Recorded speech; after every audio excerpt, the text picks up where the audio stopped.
আল্লাহর সাথে ধোকাবাজি মানুষ যে আমরা করি, দেখেন লাস্ট বেঞ্চ, আল্লাহর সাথে ধোকাবাজি করি সেটা একটা নমুনা বুঝাই দেই। একজন লোক খুব অসুস্থ, আমি কিন্তু ধরবো, শেষে যেখান থেকে শুরু করছে সেখানে আসবো। একজন লোক অসুস্থ, তা সে ডাক্তারের কাছে গেছে, ডাক্তার বলছে যে আপনার যা অবস্থা 2 মাস বাঁচবেন, ভয় খেয়ে গেছে।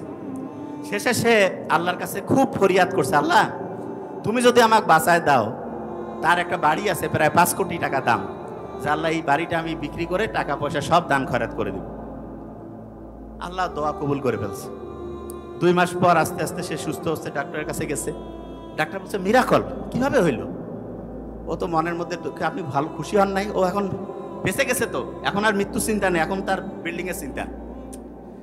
এখন সে বাসায় আসছে, চিন্তার, ওর ওয়াইফ বাচ্চা কাছে খুবই খুশি যে বাবা বেঁচে গেছে, অসুস্থতা থেকে মুক্তি পাইছে, খুব আনন্দের ব্যাপার। তা সে কি করছে? চিন্তা করতেছে, শয়তান তো রেডি আছে।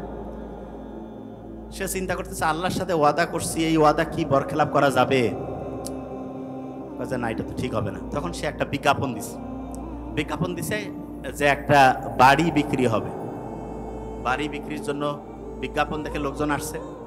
আসার পর বলতেছে বাড়ির দাম কত? বলছে আসলে আমরা 2টা জিনিস বিক্রি করবো। বলছে কিরকম? বলছে যে বাড়ির সাথে একটা কুকুরও বিক্রি হবে। বলছে ঠিক আছে, দাম কি? বলছে বাড়ির দাম 5,000 টাকা, কুত্তার দাম 5 কোটি টাকা।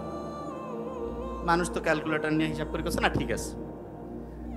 স্টাম্প সাইন সই হয়ে গেল, বিক্রি হয়ে গেল, টাকা চলে আসলো।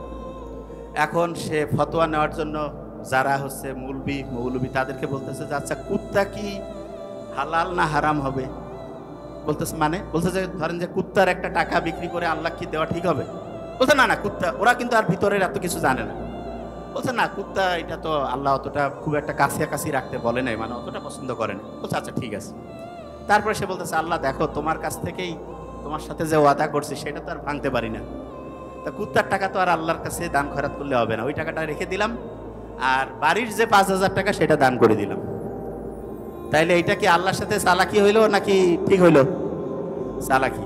এই চালাকি যদি কেউ করে, এইটার ট্রিটমেন্ট আল্লাহর কাছে কিন্তু আছে।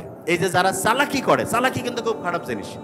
আপনি যখনই চালাকি করবেন তখন কি হবে জানেন? আপনার যে রূহ আছে, আত্মা আছে, এইটা হচ্ছে এই রূহ বা আত্মা, এইটা আস্তে আস্তে ধ্বংস হয়ে যায়।